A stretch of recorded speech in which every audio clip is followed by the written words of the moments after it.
Hello friends, welcome to my YouTube channel घटनाचक्र पूर्वालोकन भारतीय इतिहास की वीडियो सीरीज़ में आज की वीडियो गुप्त एवं गुप्तोत्तर युग के बारे में जो समरी है उसको लेकर है। तो स्टार्ट करते हैं। गुप्त वंश ने लगभग 275 से 550 ईस्वी तक शासन किया। इस वंश की स्थापना 275 ईस्वी में महाराज श्रीगुप्त द्वारा की गई। किंतु गुप्त वंश का प्रथम शक्तिशाली शासक चंद्रगुप्त प्रथम था, जिसने 319 से 335 ईस्वी तक शासन किया। इसने अपनी महत्ता सूचित करने के लिए अपने पूर्वजों के विपरीत महाराजा धीराज की उपाधि धारण की थी। गुप्त वंश का प्रवर्तक चंद्रगुप्त प्रथम था, इसकी प्रारंभ तिथि 319 ईस्वी है। यानी गुप्त वंश में भी हम देखते हैं कि गुप्त संवत जो है वो स्टार्ट होता है। इन्होंने अपना अलग से संवत चलाया और इस संवत का प्रवर्तक चंद्रगुप्त प्रथम ही था। यहाँ से लेके यहाँ तक हर लाइन इंपॉर्टेंट है, मतलब सब कुछ इसमें याद होना चाहिए, कुछ भी स्किप करने जैसा नहीं है। इतिहासकार विंसेंट स्मिथ ने अपनी रचना द अर्ली हिस्ट्री और इंडिया में समुद्रगुप्त की वीरता एवं विजयों पर मुग्ध होकर उसे भारतीय नेपोलियन की संज्ञा दी है। तो अभी हमने यहाँ पे जो गुप्त वंश का संस्थापक है उसके बारे में 2 लाइन देख ली और फिर हमने देखा चंद्रगुप्त प्रथम के बारे में। अब है ये गुप्त वंश का एक और शासक जिसका नाम था समुद्रगुप्त, उसको लेकर। तो उसके लिए जो पुस्तक लिखी है वो लिखी है विंसेंट स्मिथ ने। तो इसकी पुस्तक का नाम भी पता होना चाहिए हमें, विंसेंट स्मिथ ने कौन सी पुस्तक लिखी है। तो वो लिखी है the early history of India. तो इसमें किसके बारे में वर्णन है, तो समुद्रगुप्त के बारे में। और समुद्रगुप्त की तुलना की है नेपोलियन से। ठीक है, तो भारतीय नेपोलियन विंसेंट स्मिथ, ये तो हमें पता रहता है कि भारतीय नेपोलियन किसे कहा गया, समुद्रगुप्त को। मतलब ज़्यादातर सुना ही होता है, ये बहुत जगह बता रखा होता है, जैसे एनसीईआरटी वगैरह में भी हमें मिल जाता है। लेकिन इसकी तरफ थोड़ा ध्यान कम जाता है कि किसने कहा। तो ये कहा था विंसेंट स्मिथ ने, और इनकी पुस्तक थी the early history of India. ठीक है। अब है इलाहाबाद यानी प्रयागराज का अशोक स्तंभ अभिलेख समुद्रगुप्त के शासन के बारे में सूचना देता है। यानी जो अशोक का स्तंभ लेख था इलाहाबाद, यानी मेन मतलब मुख्य रूप से जब मूल रूप से कहेंगे तो इसकी स्थापना कहाँ हुई थी अशोक के स्तंभ की, तो ये कौशाम्बी में। कौशाम्बी भी यहीं प्रयागराज के पास में पड़ता है ना। यहाँ पे था अशोक का स्तंभ, लेकिन फिर ये इलाहाबाद में लाया गया। और इस पे अशोक के स्तंभ पर सिर्फ अशोक के ही लेख नहीं है, मतलब अशोक के बाद में हम देखते हैं समुद्रगुप्त के बारे में भी है, जिसे बोलते हैं हम समुद्रगुप्त की प्रयाग प्रशस्ति, यानी प्रयागराज से मिला तो इसीलिए बोलते हैं उसे प्रयाग प्रशस्ति, यानी समुद्रगुप्त की विजयों इत्यादि के बारे में प्रशंसा। उसके बाद इस पर हम देखते हैं जहांगीर के बारे में भी है ना। तो जहांगीर जो शासक हैं उसके भी बारे में कुछ वर्णन है। और तो इस वजह से ये 3 लोग तो हैं, और शायद इस पर अशोक की जो वाइफ थी कारुआ की, उसके बारे में भी है। तो इस पर 3-4 जो व्यक्ति हैं उनके बारे में सूचना मिलती है हमें। कहाँ से, इलाहाबाद का जो अशोक स्तंभ लेख है। लेकिन मूल रूप से कहाँ था ये, तो ये था कौशाम्बी में। ठीक है। इस स्तंभ पर समुद्रगुप्त के संधि विग्रहक हरिसेन ने संस्कृत भाषा में प्रशंसात्मक वर्णन प्रस्तुत किया है। तो जो भी मैंने बताया जिसे बोलते हैं प्रयाग प्रशस्ति, वो किससे संबंधित है, समुद्रगुप्त से। और इसको जो लिखा था, मतलब इसको खुदवाया था, तो वो किसने, हरिसेन ने। और ये किस भाषा में है, संस्कृत भाषा में। ठीक है। तो ये हरिसेन कौन था, ये समुद्रगुप्त का संधि विग्रहिक था। संधि विग्रहिक, संधि से समझ में आ रहा होगा ना, युद्ध जब होता है तो दोनों पक्ष जो है कोई एक पक्ष ना कोई पूरी तरह से हारता है ना जीतता है, तो वहाँ पे जैसे संधि हो जाती है तो संधि विग्रहिक, यानी ये युद्ध संबंधित कोई पद रहा होगा तो संधि विग्रहिक है हरिसेन का पद। तो संधि विग्रहिक हरिसेन ने समुद्रगुप्त की प्रशस्ति लिखी है, और वो है संस्कृत भाषा में। ठीक है, जिसे प्रयाग प्रशस्ति कहते हैं। इसमें समुद्रगुप्त की विजयों का उल्लेख है। इस प्रशस्ति में समुद्रगुप्त के कुछ प्रशासनिक पदाधिकारियों के नाम मिलते हैं। अब ये जैसे हमने मौर्य काल में देखे अलग अलग प्रशासनिक पदाधिकारी, जैसे एग्रोनोमोई देखा, सीताध्यक्ष देखा, और पण्याध्यक्ष देखा, सूनाध्यक्ष देखा। इसी तरीके से अब गुप्त काल के जो प्रशासनिक अधिकारी हैं वो भी इंपॉर्टेंट हो जाते हैं। उनको भी पूछ लिया जाता है कि ये पद किस काल से संबंधित है, या फिर इसका मतलब क्या है, ये किसका अध्यक्ष होता था, है ना। तो गुप्त काल के जो प्रमुख पद हैं वो हो गए जैसे संधि विग्रहिक, खाद्यटपाकिक, कुमारामात्य, महादंडनायक। ठीक है। अशोक निर्मित यह स्तंभ मूलतः कौशाम्बी में स्थित था, जिसे अकबर ने इलाहाबाद यानी वर्तमान नाम प्रयागराज में स्थापित कराया। इस स्तंभ पर जहांगीर के आदेश हैं तथा बीरबल का भी उल्लेख है। गुप्त शासक चंद्रगुप्त द्वितीय गुप्त शासक चंद्रगुप्त द्वितीय विक्रमादित्य का एक अन्य नाम देवगुप्त मिलता है। तो विक्रमादित्य इसकी उपाधि थी और नाम था चंद्रगुप्त। चंद्रगुप्त एक पहले भी हो चुका है, इसलिए बोलेंगे इसे चंद्रगुप्त द्वितीय, और विक्रमादित्य इसकी उपाधि हो गई। मतलब अगर सीधा सीधा ये क्वेश्चन पूछ लिया जाए कि विक्रमादित्य किसकी उपाधि थी, तो वो चंद्रगुप्त द्वितीय की। और चंद्रगुप्त फर्स्ट की कौन सी उपाधि थी, महाराजा धीराज। ठीक है, दोनों चंद्रगुप्त की उपाधि हमें पता होना चाहिए। तो इसका चंद्रगुप्त द्वितीय का दूसरा नाम हमें देवगुप्त भी मिलता है, ठीक है। और गुप्त से एक नाम याद आ रहा है, विष्णुगुप्त, है ना, चाणक्य का नाम देखा था हमने। तो इसका प्रमाण सांची एवं वाकाटक अभिलेख से मिलता है। तो चंद्रगुप्त द्वितीय विक्रमादित्य के नाम हमें देवगुप्त भी मिलता है, इसका प्रमाण हमें कहाँ से पता चलता है, सांची एवं वाकाटक अभिलेखों से। उसके अन्य नाम थे देवराज तथा देवश्री, देवराज तथा देवश्री, यानी ये जो वैदिक धर्म है उसको प्रमुखता दे रहे हैं। मतलब बौद्ध धर्म और जैन धर्म का अब हम क्या देख रहे हैं, प्रभाव थोड़ा घटता हुआ दिखाई दे रहा है ना। यहाँ के बाद में घट भी जाएगा काफ़ी, मतलब अब जो बीच में हमने देखा अशोक के काल में, यानी मौर्य काल में जो प्रभाव था बौद्ध धर्म का या फिर जैन धर्म का, मौर्य काल से पहले का जब हम देखेंगे जैन धर्म का ज़्यादा प्रभाव था, और फिर मौर्य काल का। अब यहाँ आते आते ये घटने लगता है। तो अब जो उपाधियाँ भी हैं वो हम देख रहे हैं कैसी, देवराज, देवश्री। महरौली लेख के अनुसार चंद्र, यानी चंद्र का मतलब है चंद्रगुप्त द्वितीय, तो चंद्र ने विष्णुपद पर्वत पर विष्णु ध्वज की स्थापना कराई थी। दिल्ली में महरौली नामक स्थान से महरौली लौह स्तंभ प्राप्त हुआ है। देखो कुतुब मीनार है ना, तो कुतुब मीनार का जो प्रांगण है उसमें एक लौह स्तंभ है जिसे बोलते हैं महरौली लौह स्तंभ, यानी महरौली जगह पे। तो वो जो लौह स्तंभ है, मतलब एक तो उसकी प्रमुख मतलब विशेषता यही है कि उस पर अभी तक जंग नहीं लगा। अब ये माना जाता है कि वो मतलब कुतुब मीनार है उसका निर्माण तो ऐबक ने कराया और वहाँ स्थापना भी कराई उसकी लौह स्तंभ की, लेकिन वो मूल रूप से किसने जो था स्तंभ था, किसने स्थापित कराया था, किसने बनवाया था, तो ऐसा माना जाता है उस पर चंद्र का नाम उल्लिखित है। तो चंद्र का मतलब है चंद्रगुप्त द्वितीय, ठीक है। तो अब इसमें ये लिखा है कि महरौली लेख के अनुसार, यानी महरौली में जो लोहे का खंभा है, लौह स्तंभ है, तो उसमें जो लिखा हुआ है उसके अनुसार, तो महरौली लौह स्तंभ लेख दिल्ली में महरौली नामक स्थान से महरौली लौह स्तंभ लेख प्राप्त हुआ है, जो वर्तमान में कुतुब मीनार के समीप है। इसमें चंद्र नामक किसी राजा की उपलब्धियों का वर्णन किया गया है, जिसका समीकरण गुप्त वंशीय शासक चंद्रगुप्त द्वितीय से किया जाता है। तो चंद्र नाम का उल्लेख है और चंद्र का जो नाम है उसको माना जाता है कि ये चंद्रगुप्त द्वितीय के बारे में है, ठीक है। गुप्त सम्राट चंद्रगुप्त द्वितीय विक्रमादित्य को शक विजेता कहा गया है, ठीक है। तो इसने क्या किया था, शकों को हराया था, मौर्य शासकों को पराजित किया था शकों ने, और शकों को हराया था गुप्तों ने। पश्चिम भारत के अंतिम शक राजा रुद्र सिंह थर्ड को चंद्रगुप्त द्वितीय विक्रमादित्य ने 5वीं सदी के प्रथम दशक में परास्त कर पश्चिमी भारत में शक सत्ता का उन्मूलन किया था। तो शक सत्ता को पूरी तरह से उखाड़ फेंका किसने, चंद्रगुप्त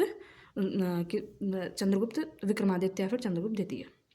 शकों को हराने के कारण चंद्रगुप्त विक्रमादित्य की एक अन्य उपाधि थी शकारी, ठीक है। तो शकारी उपाधि शकों को मारने वाला, ऐसा समझ लो। उसने इस उपलक्ष्य में चांदी के सिक्के भी चलवाए। तो एक तो जब शकों को हराया तो एक तो उपाधि धारण की और इसी उपलक्ष्य में चांदी के सिक्के चलवाए, और इन चांदी के सिक्कों को गुप्त काल में रूपयक या फिर रूपक कहा जाता था। चंद्रगुप्त द्वितीय विक्रमादित्य के शासनकाल में चीनी यात्री फायान भारत आया, ये इंपॉर्टेंट है। फायान किसके काल में आया था, चंद्रगुप्त, पहले हमने मेगास्थनीज पढ़ चुके हैं चंद्रगुप्त मौर्य काल में। अब यहाँ पे चंद्रगुप्त द्वितीय यानी चंद्रगुप्त द्वितीय या फिर चंद्रगुप्त विक्रमादित्य या फिर पूरा नाम भी लिया जाता है, तो इसके काल में आता है फायान। चंद्रगुप्त द्वितीय के नवरत्नों की प्रसिद्धि सर्वकालिक रही है। अब इसके जो नवरत्न है ना, उसमें हो सकता है इसमें सारे नवरत्न दिए हों, और अगर नहीं दिए हों तो इसके 9 रत्न इंपॉर्टेंट हैं, और वो किस फील्ड से संबंधित हैं, कोई नाटककार है या फिर कोई मतलब आयुर्विज्ञान से संबंधित है, इस तरीके से, या उनकी कोई रचना है, तो वो ये सारी चीज़ें हमें 9 लोगों के बारे में पता होना चाहिए, शायद इसमें आगे दिया है पूरा, ठीक है। तो अब इसमें एक नवरत्न इनका हो गया महाकवि कालिदास, है ना। तो ये तो कवि से ही पता चल रहा है कि कवि हैं, तो इनके नाटक रचनाएं जो भी हैं वो सब पता होना चाहिए, और कई बार इनसे क्वेश्चन पूछे हैं, यूपीएससी में पूछे हैं और पीसीएस में पूछे हैं। तो चंद्रगुप्त द्वितीय के नवरत्नों की प्रसिद्धि सर्वकालिक रही है। नवरत्नों में सर्वोत्कृष्ट महाकवि कालिदास थे। अगले क्रम पर महान चिकित्सक धन्वंतरी थे। तो सबसे जो प्रमुख हो गए कालिदास हो गए, जो कि एक महाकवि हैं, और फिर उसके बाद में दूसरे हो गए चिकित्सक, है ना, तो जिनका नाम हो गया धन्वंतरी। तो अब इससे ये पता चल रहा है ना कि ये चंद्रगुप्त द्वितीय के शासनकाल से संबंधित हैं। देखो गुप्त काल की ना विजयों वगैरह के बारे में थोड़ा कम पूछा जाता है, गुप्त काल के प्रशासन के बारे में और साहित्य, वास्तुकला इत्यादि ये सब जो है इनके बारे में ज़्यादा पूछा जाता है। तो नवरत्नों के बारे में हम यहाँ पे अच्छे से पढ़ेंगे। तीसरे खगोल विज्ञानी वराह मिहिर मतलब पूरे 9 के 9 यहाँ पे दे रखे हैं। तो पहले तो हो गए महाकवि कालिदास, दूसरे धन्वंतरी और तीसरे वराहमिहिर। वराहमिहिर कौन है? खगोल विज्ञानी, है ना। तो मतलब इस तरीके से क्वेश्चन भी पूछ लिया जाता है कि जैसे मैचिंग में दे दिया या फिर सीधा सीधा एक स्टेटमेंट बना दिया कि वराहमिहिर कौन थे? खगोल विज्ञानी थे, चिकित्सक थे या महाकवि थे, कौन थे? तो ये कौन थे? ये खगोल विज्ञानी थे। कोशकार थे अमर सिंह, ठीक है। कोशकार अमर सिंह। कोशकार का मतलब शब्द निर्माण करना, डिक्शनरी निर्माण करता। कोश का मतलब रुपए पैसे से नहीं लेना है, जैसे कोषागार होता है, कोश का मतलब है वर्ड, नए नए वर्ड ढूंढना। 5वें थे वास्तुकार, जिनका नाम था शंकु। तो शंकु थे वास्तुकार। और रत्न फलित ज्योतिषी थे छपड़क, यानी ज्योतिषी थे छपड़क। इसी प्रकार 7वें विद्वान थे वररुचि। ये कौन थे? ये थे व्याकरण, यानी व्याकरण के नियम वगैरह लिखने वाले। 8वें थे जादूगर, मैजिशियन, जिनका नाम वेताल भट्ट। और 9वें रत्न थे घटकरपर, जो थे कूटनीतिज्ञ, ठीक है। इसमें 9 के बारे में दे रखा है, हालांकि इन सब की रचना के बारे में नहीं दे रखा।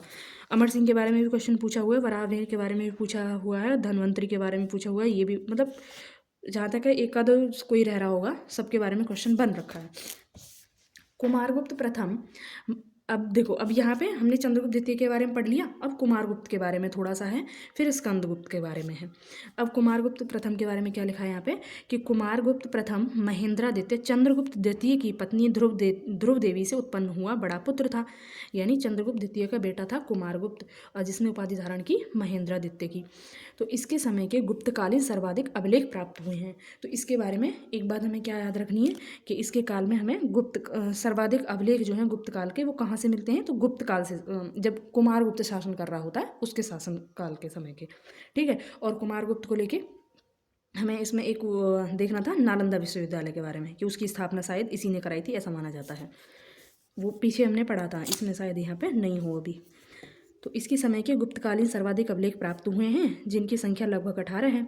बिलसड़ अभिलेख से कुमारगुप्त प्रथम तक गुप्तों की वंशावली प्राप्त होती है। तो बिलसड़ अभिलेख किससे संबंधित है? कुमारगुप्त से। सिर्फ इतना ही याद रहे, काफ़ी है। बांग्लादेश के 3 स्थानों से कुमारगुप्तकालीन ताम्रपत्र प्राप्त होते हैं। तो बांग्लादेश के 3 स्थान कौन से? धनदेह, दामोदरपुर और बेग्राम। कुमारगुप्त की स्वर्ण, रजत, ताम्र मुद्राएं प्राप्त हुई हैं। मुद्राओं पर उसकी उपाधियां, अब ये कुमारगुप्त प्रथम की उपाधियां हैं। महेंद्रादित्य, श्री महेंद्र, महेंद्र सिंह, महेंद्र नाम याद रखना, महेंद्र के साथ जुड़ी हैं इसकी उपाधियां कुमारगुप्त की। और एक है अश्वमेध महेंद्र, यानी सब में महेंद्र आ रहा है। स्कंदगुप्त क्रमादित्य, स्कंदगुप्त की ये उपाधि है क्रमादित्य। तो स्कंदगुप्त के बारे में क्या क्या मतलब लिखा है इसमें, पढ़ते हैं अब। तो स्कंदगुप्त के स्वर्ण सिक्कों के मुख भाग पर धनुष बाण लिए हुए राजा की आकृति तथा पृष्ठ भाग पर पद्मासन में विराजमान लक्ष्मी के साथ साथ श्री स्कंदगुप्त उत्कीर्ण है।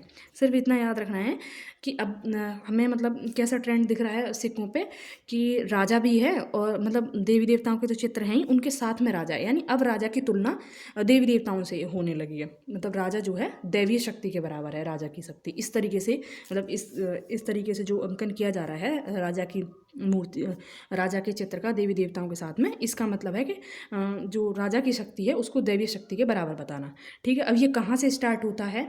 धीरे धीरे राजा को भगवान की तरह ही माना जाने लगता है ना। तो इसकी स्टार्टिंग कहाँ से हमें देखने को मिल रही है? तो वो चीज़ याद करने लायक है कि स्कंदगुप्त के टाइम से। तो स्कंदगुप्त के जो सिक्के हैं उसमें हम देखते हैं कि लक्ष्मी के साथ श्री स्कंदगुप्त उत्कीर्ण है, यानी इसका नाम हमें दिखता है। कुछ सिक्कों के ऊपर गरुड़ ध्वज तथा इसकी उपाधि क्रमादित्य अंकित है। भीतरी स्तंभ लेख में पुष्यमित्र और हूणों के साथ स्कंदगुप्त के युद्ध का वर्णन मिलता है, ठीक है। तो अब हम देखते हैं कि जो हूण आते हैं वो कब से आने लगते हैं? वो आने लगते हैं गुप्त काल से। तो हूणों के आक्रमण के बारे में जो जानकारी मिलती है वो हमें भीतरी स्तंभ लेख से मिलती है, ठीक है। और ये कहाँ पड़ता है? गोरखपुर में। मतलब जो स्तंभ जो मिला है ये हमें, ये कहाँ से? गोरखपुर से। गोरखपुर कहाँ? यूपी में, ठीक है। हूणों का पहला भारतीय आक्रमण गुप्त सम्राट स्कंदगुप्त के शासनकाल में हुआ तथा स्कंदगुप्त के हाथों में बुरी तरह पराजित हुए। ईसा की 3री सदी में जब हूण आक्रमण से रोमन साम्राज्य का पतन हो गया तो भारतीय दक्षिण पूर्वी एशियाई व्यापार पर अधिक निर्भर हो गए, ठीक है। अब इससे क्या पता चल रहा है कि ये लोग रोमन साम्राज्य के साथ अत्यधिक व्यापार करते होंगे, इसीलिए तो ये चीज़ बोली गई कि रोमन साम्राज्य का जब पतन हो जाता है तो फिर भारत का जो व्यापार होता है वो किधर होने लगता है? दक्षिण पूर्व एशियाई व्यापार, दक्षिण पूर्व एशियाई देशों पर, ठीक है। तो दक्षिण पूर्व का मतलब इधर साइड ये इंडोनेशिया वगैरह इस साइड जो है ये अधिक निर्भर हो जाते हैं। वो ऐसा हुआ क्यों था कि हूणों के आक्रमण से रोमन साम्राज्य का पतन हो गया था। तोरमान भारत पर दूसरे हूण आक्रमण का नेता था। तो एक हूणों का आक्रमण हो रहा है, उसमें कुछ मतलब एक दो व्यक्ति के नाम जो है मुख्य हैं, तो उनमें एक नाम है तोरमान। तो ये कौन है? ये जो हूण आक्रमण हुआ था उसका दूसरा हूण आक्रमण जो होता है, यानी पहला हूण आक्रमण हुआ उसमें स्कंदगुप्त ने हरा दिया, फिर दूसरा हूण आक्रमण होता है उसका नेता था तोरमान।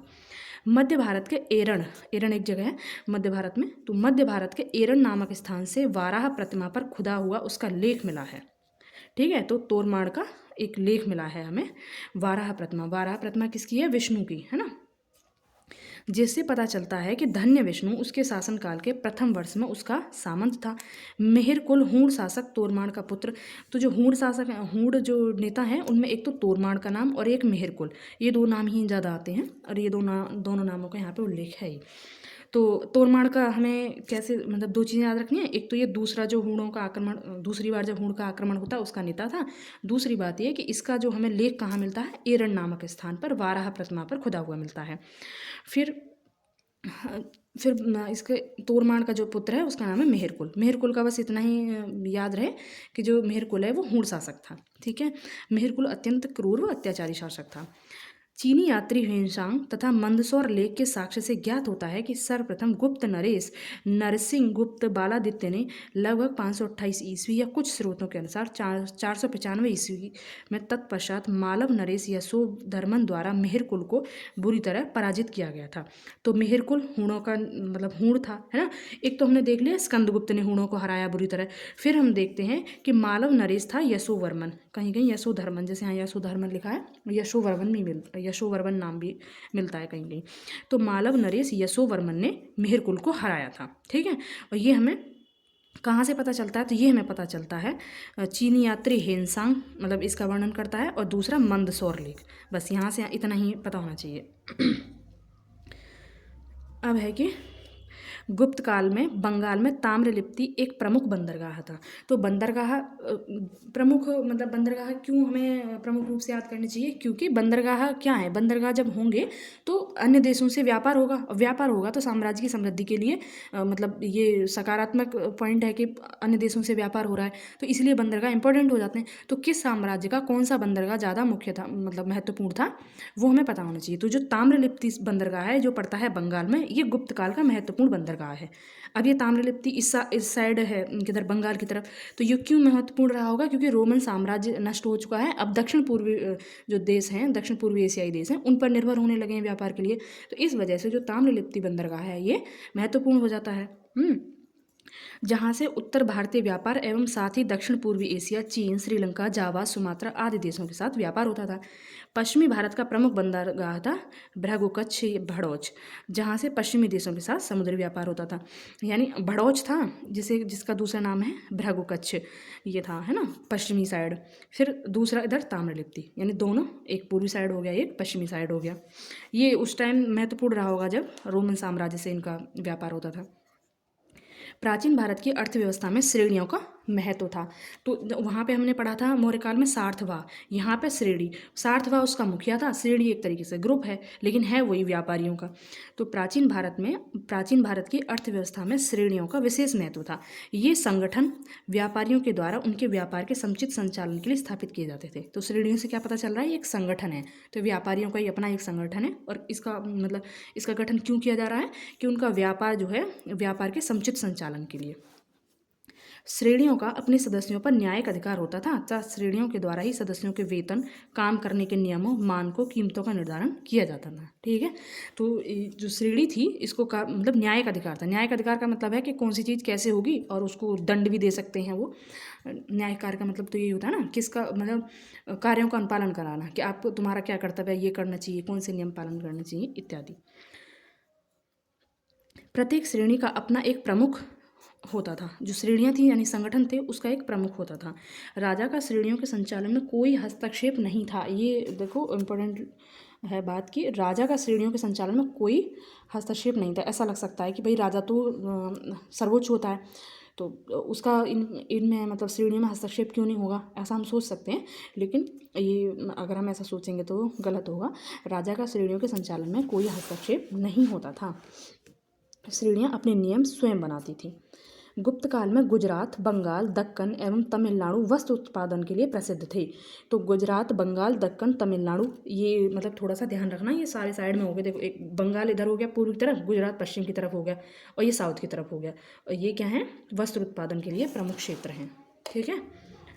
फिर है कि वस्त्रोद्योग गुप्त काल का प्रमुख उद्योग था। तो गुप्त काल का प्रमुख उद्योग क्या है, वस्त्रोद्योग। गुप्त काल में अंतर्राष्ट्रीय व्यापार के प्रमुख केंद्र थे। ताम्रलिप्ति हमने देख लिया, बृहकच्छ जो इधर गुजरात की साइड में है ना, भड़ौच, ये देख लिया। अरिकामेड़ु ये साउथ में हो गया, कावेरीपट्टनम ये भी साउथ में हो गया, मुजरिस ये भी साउथ में हो गया, प्रतिष्ठान बीच में हो गया, और सोपारा ये महाराष्ट्र वाला हो गया, और ये बारबेकम, इसका मुझे पता नहीं है, देखना पड़ेगा, और ये बारबेरिकम। तो इससे क्या पता चल रहा है, ये सारे के सारे बंदरगाह हैं जो कि गुप्त काल में भी प्रयोग किए जा रहे हैं, है ना। हालांकि गुप्त काल के जो प्रमुख बंदरगाह हैं वो ये दोनों हैं। ठीक है। तो इनके नाम हमें थोड़ा सा इतना पता होना चाहिए कि ये जो नाम है ये बंदरगाह हैं, प्रमुख बंदरगाह रहे हैं किसी न किसी समय पर। आयुर्वेद तथा चिकित्सा के क्षेत्र में प्राचीन भारत की चरम परिणति चरक एवं सुश्रुत से मिलती है। तो आयुर्वेद और चिकित्सा के क्षेत्र में, तो प्राचीन भारत में आयुर्वेद और चिकित्सा के क्षेत्र में चरम परिणति चरक और सुश्रुत, यानी इन दोनों का नाम महत्वपूर्ण है जब आयुर्वेद और चिकित्सा की बात करेंगे। तो धन्वंतरी चंद्रगुप्त द्वितीय विक्रमादित्य के नवरत्नों में से एक थे, ये हमने जस्ट पढ़ा है अभी। ये आयुर्वेद शास्त्र के प्रकांड पंडित थे। भास्कराचार्य प्रख्यात खगोलज्ञ एवं गणितज्ञ थे। उन्होंने सिद्धांत शिरोमणि की रचना की, जिसका भाग लीलावती है। इन ग्रंथों में गणित तथा खगोल विज्ञान संबंधी विषयों पर प्रकाश डाला गया है। तो जो भास्कराचार्य हैं ये भी गुप्त काल के समय में रहे हैं, और ये जो हैं खगोलज्ञ भी हैं और गणितज्ञ भी हैं। इनकी जो रचना है उसका नाम है सिद्धांत शिरोमणि, जिसका एक भाग है लीलावती। ठीक है, लीलावती भास्कराचार्य की पत्नी का जो नाम था, उसी के नाम पर इन्होंने अपनी रचना के भाग का नाम लीलावती रखा। 5वीं सदी तक भारत में त्रिकोणमिति में ज्या यानी साइन, कोसाइन और इन्वर्स साइन के सिद्धांत ज्ञात हो चुके थे। 5वीं सदी यानी गुप्त काल तक। सूर्य सिद्धांत और आर्यभट्टीय में इनका उल्लेख है। तो ये आर्यभट्ट के हैं, सूर्य सिद्धांत और आर्यभट्टीय, ये हमने देखा भास्कराचार्य के बारे में। अब हम बात कर रहे हैं आर्यभट्ट के बारे में। 7वीं सदी में ब्रह्मगुप्त द्वारा चक्रीय चतुर्भुज के सिद्धांत का वर्णन मिलता है। तो ब्रह्मगुप्त ने कौन सा सिद्धांत दिया, चक्रीय चतुर्भुज का। ठीक है। और आर्यभट्ट ने इन सब का, साइन, कोसाइन और इन्वर्स साइन का। और इधर भास्कराचार्य के बारे में उन्होंने मतलब ये गणितज्ञ थे, और इन्होंने क्या क्या बताया, आगे कुछ होगा तो देख लेंगे, नहीं तो क्वेश्चन में मिल जाएगा आगे। समुद्रगुप्त की कुल 6 प्रकार की स्वर्ण मुद्राएं हमें ज्ञात होती हैं। ये गरुण, धनुर्धारी, परशु, अश्वमेध, व्राग्यहनन, वीणावादन प्रकार। इसमें जो महत्वपूर्ण है वो है वीणावादन, यानी समुद्रगुप्त को वीणा बजाते हुए दिखाया गया है। तो इससे ये पता चलता है कि समुद्रगुप्त संगीत प्रेमी था, वो स्वयं भी वीणा बजाता था। ठीक है। समुद्रगुप्त की इतना पता रहे कि 6 प्रकार की स्वर्ण मुद्राएं मिलती हैं, और उनमें जो एक मुद्रा है जिसमें कि समुद्रगुप्त को वीणा बजाते हुए दिखाया गया है। गुप्त काल में स्वर्ण मुद्रा को दीनार कहा जाता था। तो स्वर्ण मुद्रा को क्या कहा जा रहा है, दीनार, और चांदी को क्या कहा जा रहा है, रूप्यक। अभी हमने थोड़ी देर पहले देखा था, है ना। चीनी यात्री फायान के अनुसार लोग दैनिक क्रय विक्रय में कौड़ियों का प्रयोग करते थे, यानी जो कौड़ियाँ थी वो भी एक विनिमय का साधन थी। गुप्त शासकों के सिक्के उत्तर प्रदेश, बिहार, बंगाल, मध्य प्रदेश, राजस्थान, उड़ीसा में पाए गए हैं। इससे क्या पता चल रहा है कि इनका साम्राज्य यहाँ तक मतलब विस्तृत था। सिक्कों का सबसे प्रसिद्ध प्राप्ति स्थल राजस्थान का भरतपुर यानी बयाना, भरतपुर में बयाना जगह है, वहाँ से हमें गुप्त काल के बहुत सारे सिक्के मिलते हैं। इनके द्वारा जारी किए गए चांदी के सिक्के रूपक कहलाते थे। गुप्त शासकों में चंद्रगुप्त प्रथम द्वारा सर्वप्रथम सिक्के जारी किए गए। तो चंद्रगुप्त प्रथम द्वारा सर्वप्रथम सिक्के जारी किए गए थे। सती प्रथा का प्रथम अभिलेखीय साक्ष्य एरण से प्राप्त होता है। ठीक है। तो एरण से सबसे पहले सती प्रथा का सबसे पहले जो हमें अभिलेख मिलता है वो कहाँ से मिलता है, तो वो मिलता है हमें एरण से। ये याद रखना है। ठीक है। और एरण का हमने एक चीज़ और पढ़ी थी कि एरण में हमें क्या मिला था, जो दूसरा हूणा आक्रमण होता है उसका नेता होता है तोरमान, है ना। तो उसके बाद उसका लेख मिलता है हमें एरण से। एक तो हूण के बारे में याद रहे कि वहाँ से एक हूणों का जो नेता है तोरमान, उसका लेख मिलता है। और एक दूसरी बात एरण के बारे में क्या पता होनी चाहिए कि सती प्रथा का पहला साक्ष्य हमें एरण अभिलेख से मिलता है। यह अभिलेख 510 ईस्वी का है। इसमें गोपराज नामक सेनापति की स्त्री के सती होने का उल्लेख है। गुप्त साम्राज्य के पतन के कारण थे, तो गुप्त साम्राज्य के पतन के कारण एक तो हूण आक्रमण हम देख रहे हैं, हूणों का आक्रमण स्कंदगुप्त के टाइम से ही जारी है। और प्रशासन का सामंतीय ढांचा, ठीक है, तो ये दोनों प्रमुख थे और अन्य भी बहुत सारे कारण। गुप्त काल में नगर क्रमिक पतन की ओर अग्रसर हुए। संपूर्ण गंगा घाटी में जो शहर पहले अत्यंत समृद्ध अवस्था में थे, उनमें से अधिकांश को गुप्त काल में या तो त्याग दिया गया या वहां के आवासन में पर्याप्त विघटन हुआ। पाटलिपुत्र जैसा प्रमुख नगर ह्वेनसांग के आगमन तक गांव बन गया था, ये महत्वपूर्ण है। मथुरा जैसा प्रमुख नगर एवं कुम्हरार, जो बिहार में पड़ता है, मथुरा जैसा प्रमुख नगर एवं कुम्हरार, सोनपुर, सोहगौरा उत्तर प्रदेश में, ये सब हम पढ़ चुके हैं पहले, सोहगौरा उत्तर प्रदेश में बंगाल घाटी के अनेक महत्वपूर्ण केंद्र इस काल में ह्रास के प्रमाण प्रस्तुत करते हैं। गुप्त काल में कला एवं साहित्य में हुई प्रगति के आधार पर इस काल को प्राचीन भारत का स्वर्ण युग कहा जाता है। इसीलिए गुप्त काल की कला, साहित्य, प्रशासन इत्यादि के बारे में क्वेश्चन ज़्यादा बनते हैं, बजाय जो इन्होंने युद्ध वगैरह करे, ठीक है।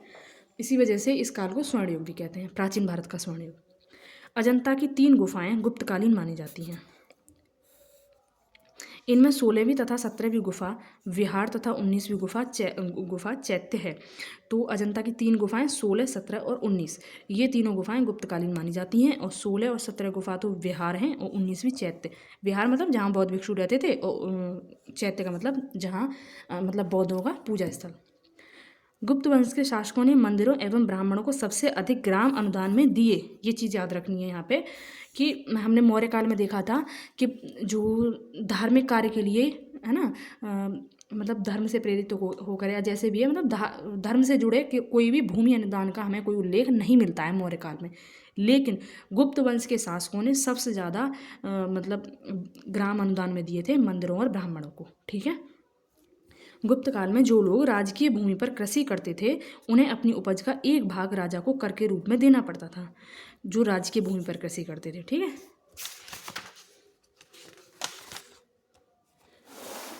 जो सामान्यतः षष्ठांश होता था, मतलब 1/6 भाग होता था। गुप्त अभिलेख में भूमि कर को उद्रंग अथवा भाग कर कहा गया। मौर्य काल में क्या कहा जाता था? भाग, बलि, ये सब कहा जाता था। और यहाँ पे क्या कहा गया? गुप्त काल में उद्रंग या फिर भाग कर। प्रायः सभी धर्मशास्त्रों में भू राजस्व की दर 1/6 थी। प्राचीन भारत में सिंचाई कर को विदक भागम या उदक भाग कहा गया। हिरण्य मौर्य काल में लिया जाने वाला नगद कर था। तो हिरण्य भी एक प्रकार का क्या था? कर। ऐसे पूछ ले कि हिरण्य क्या था। गुप्त एवं गुप्तोत्तर काल में रेशम के लिए कौशेय शब्द का प्रयोग होता है। 3वीं शताब्दी में वारंगल लोहे के यंत्रों या उपकरणों हेतु प्रसिद्ध था। तो वारंगल लोहे के लिए और कौशेय किसके लिए प्रयोग होता था? तो वो रेशम के लिए, ठीक है। गुप्त काल में लिखे संस्कृत नाटकों में स्त्री और शूद्र प्राकृत भाषा बोलते थे। तो स्त्री और शूद्र प्राकृत भाषा यानी एक लोक भाषा हो गई। जैसे मतलब ये स्त्री और शूद्र, इनको शिक्षा का अधिकार तो था नहीं, तो ये पढ़े लिखे नहीं होते थे, है ना।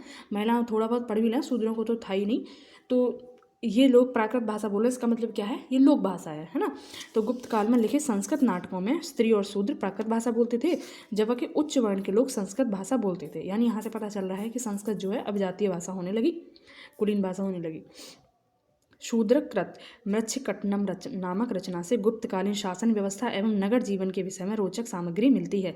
तो शूद्रक की रचना है मृच्छकटिकम, जो गुप्तकालीन शासन व्यवस्था के बारे में जानकारी देती है। और वहाँ मौर्य काल में मुद्रा राक्षस, विशाखदत्त की मुद्रा राक्षस, ठीक है, उसकी विषय वस्तु इसकी सेम है, लेकिन वो मौर्य काल के बारे में है या गुप्त काल के बारे में। दोनों रचना और रचनाकारों का नाम हमें पता होना चाहिए। अब इसमें क्या लिखा है, मतलब जो मृच्छकटिकम है, एक तो ये है गुप्तकालीन शासन व्यवस्था के बारे में तो जानकारी दे ही रही है। इस ग्रंथ में चारुदत्त नामक ब्राह्मण, सार्थवा एवं एक गणिका की पुत्री वसंत सेना की प्रेम गाथा को शब्दों के रूप में दिया गया है। मतलब चारुदत्त नाम का एक ब्राह्मण सार्थवा था। सार्थवा का मतलब व्यापारियों का जो काफिला होता है उसका नेता।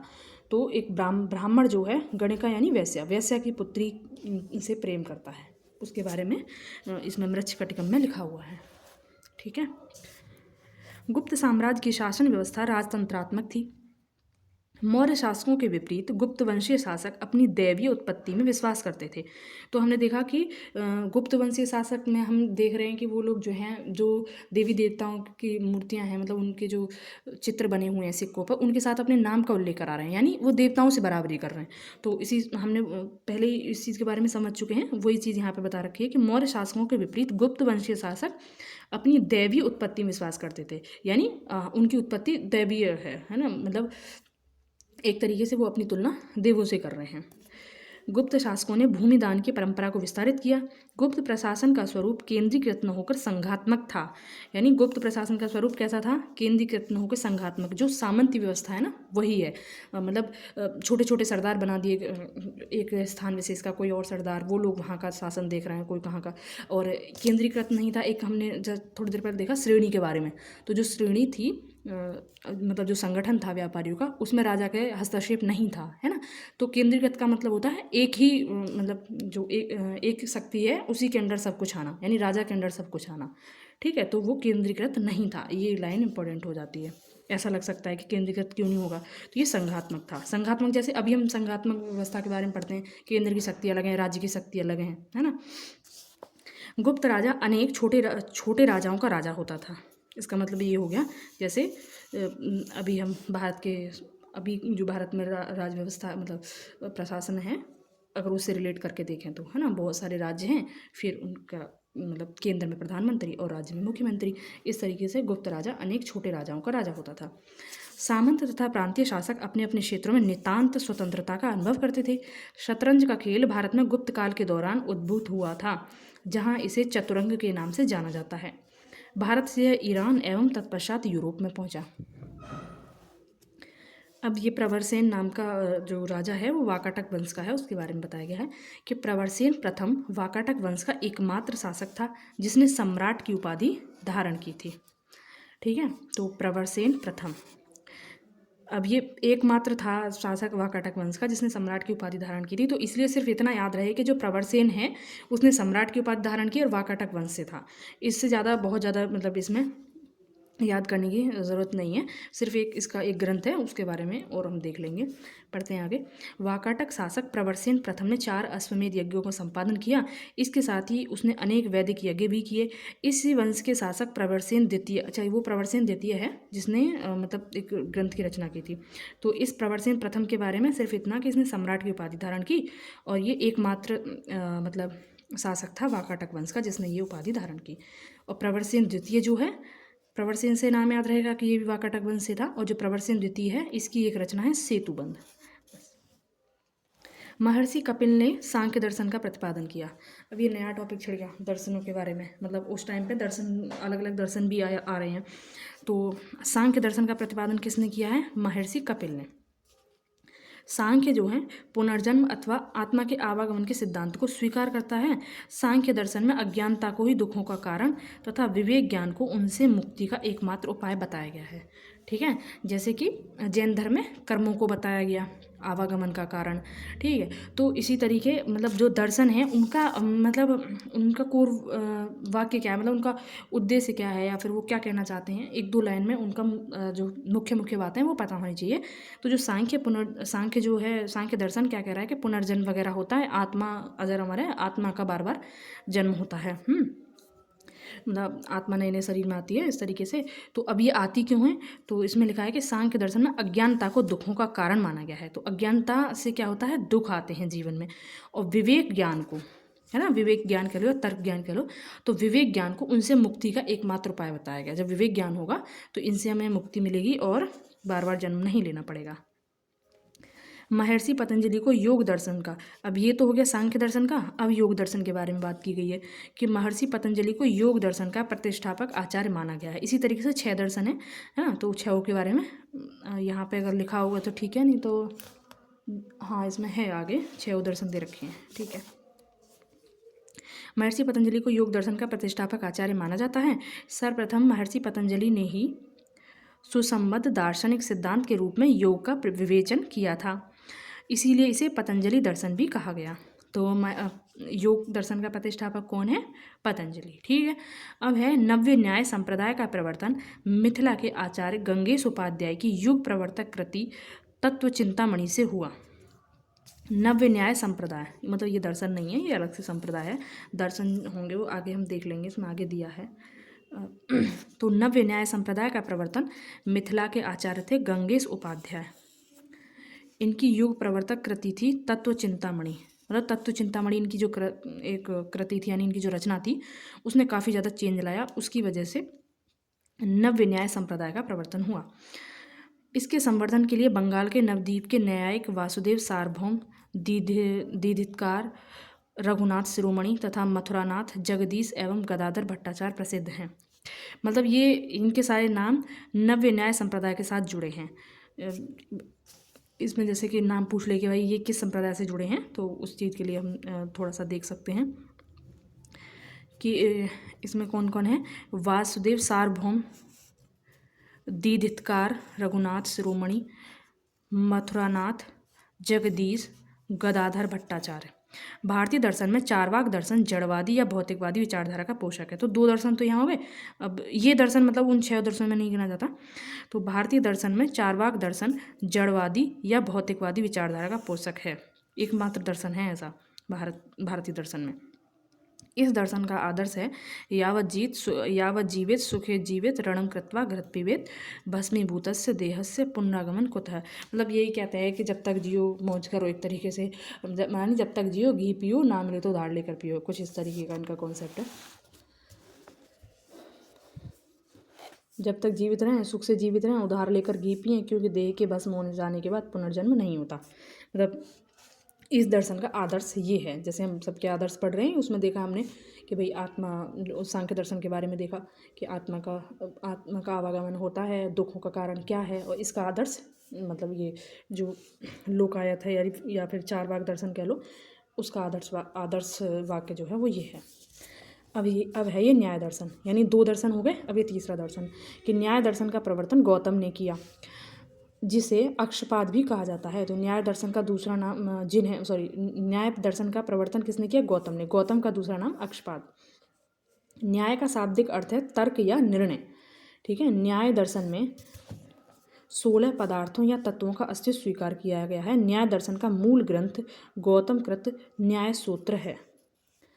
कर्म का सिद्धांत मीमांसा दर्शन से है। ये दूसरा मतलब अन्य दर्शन हो गया, जैसे 6 दर्शन है उनमें से। तो कर्म का सिद्धांत मीमांसा दर्शन से संबंधित है। तो इसमें हमने देख लिया न्याय दर्शन। तो इसका जो सिद्धांत था वो हमने देखा कि न्याय दर्शन में 16 पदार्थों और तत्वों का अस्तित्व स्वीकार किया गया है, और न्याय का शाब्दिक अर्थ है तर्क या निर्णय। और मीमांसा दर्शन का जो सिद्धांत है वो है कर्म का सिद्धांत। इसे पूर्व मीमांसा, कर्म मीमांसा या धर्म मीमांसा भी कहते हैं। तो एक पूर्व मीमांसा और उत्तर मीमांसा, इस तरीके से 2 अलग अलग उसमें बांट कर देखते हैं। जैमिनी ने पूर्व मीमांसा का प्रतिपादन किया। मीमांसा के प्रखर एवं उद्भट आचार्य कुमारिल भट्ट को, जिनकी गणना भारतीय दर्शन के मूर्धन्य आचार्य में की जाती है और जिन्होंने अपने प्रमुख तर्कों से बौद्ध धर्म तथा दर्शन का खंडन करके वैदिक धर्म तथा दर्शन की पुनः प्रतिष्ठा की, पूर्व मीमांसा और वेदांत के बीच की श्रृंखला माना जाता है। यानी पूर्व मीमांसा के बाद में वेदांत दर्शन आता है, जिसे हम उत्तर मीमांसा भी कहते हैं। तो उसके बीच की कड़ी किसे माना जाता है? कुमारिल भट्ट को। बस इतना याद रखना, ये बहुत सारा लंबा इसमें कुछ ऐसा है नहीं, बस इतना याद रहे कि जो कुमारिल भट्ट हैं वो पूर्व मीमांसा और वेदांत दर्शन जो है उसके बीच की कड़ी माने जाते हैं। मीमांसा दर्शन वेद को शाश्वत सत्य मानते हैं। जो मीमांसा दर्शन है वो कहते हैं कि वेद जो हैं शाश्वत सत्य हैं, यानी वेद अपौरुषेय हैं एक तरीके से, इसका मतलब ये है। पूर्व मीमांसा दर्शन में वेद के कर्मकांड भाग पर विचार किया गया है, और उत्तर मीमांसा में वेद के ज्ञान कांड पर विचार किया गया है। ठीक है। उत्तर मीमांसा में मीमांसा और वेदांत, न्याय और वैशेषिक, सांख्य और योग भारतीय दर्शन के भाग हैं। यानी 1 2 3 4 5 6 ये 6 दर्शन हो गए। ठीक है। वेदों को मान्यता देने के कारण ही सांख्य, योग, न्याय, वैशेषिक, पूर्व मीमांसा और वेदांत, जिसे उत्तर मीमांसा भी कहते हैं, षड दर्शन या फिर आस्तिक दर्शन कहलाते हैं। तो आस्तिक दर्शन किन्हें कहेंगे? आस्तिक दर्शन वे हैं जो वेदों की शाश्वतता को, यानी वेदों के प्रामाणिकता को स्वीकार करते हैं, और जो वेदों की प्रामाणिकता को स्वीकार नहीं करते उसको हम बोलेंगे नास्तिक दर्शन। जो जैन हैं, बौद्ध हैं, और जो अभी हमने ये देखा चारवाक दर्शन, ये नास्तिक दर्शन में आएंगे। ठीक है। तो आस्तिक नास्तिक दर्शन का जो संबंध है वो वेदों के प्रामाणिकता के परिप्रेक्ष्य में है, ठीक है।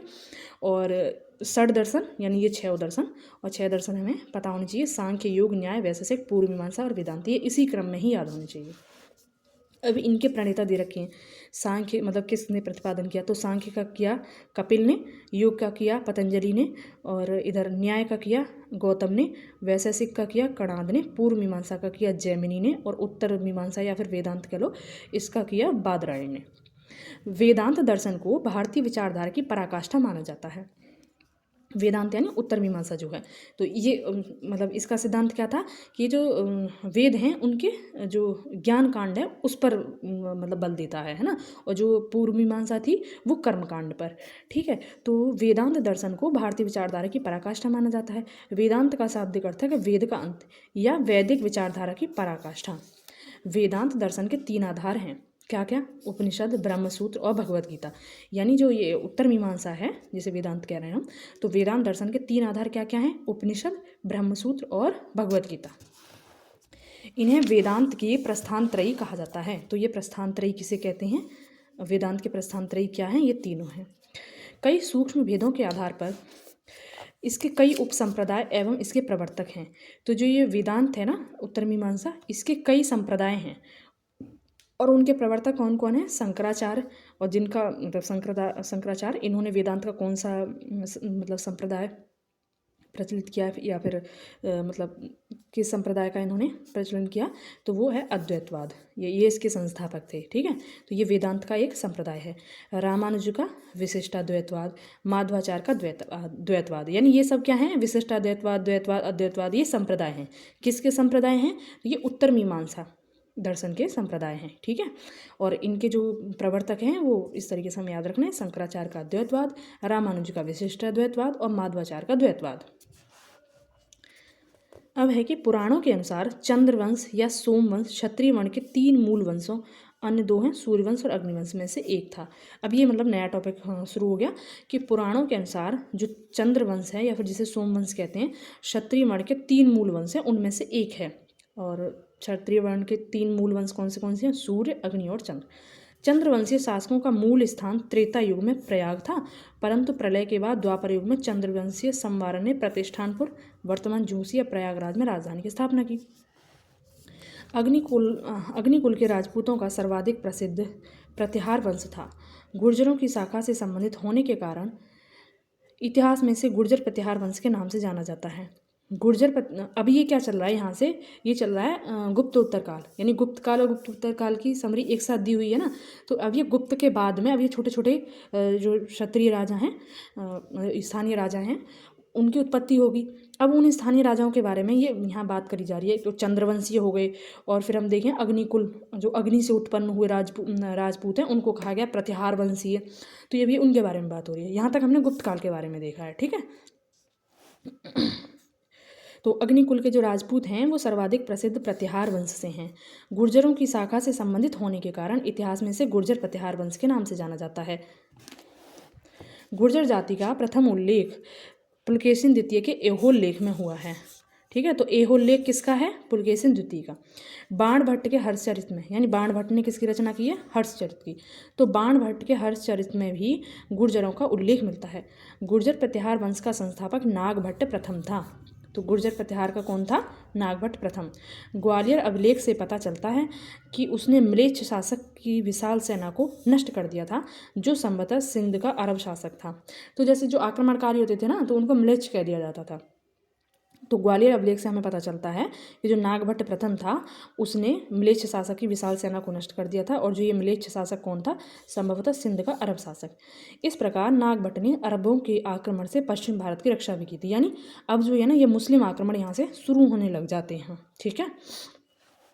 राष्ट्रकूट वंश की स्थापना, अब अभी थोड़ा सा और है, इसका एक अलग से टॉपिक हो जाएगा पूरा गुप्तोत्तर काल का, ये काफ़ी अभी लंबा है, ठीक है। तो देखते हैं क्वेश्चन भी अगर एक वीडियो में हो जाएंगे, तो नेक्स्ट वीडियो में सारा कंप्लीट करते हैं। Thank you.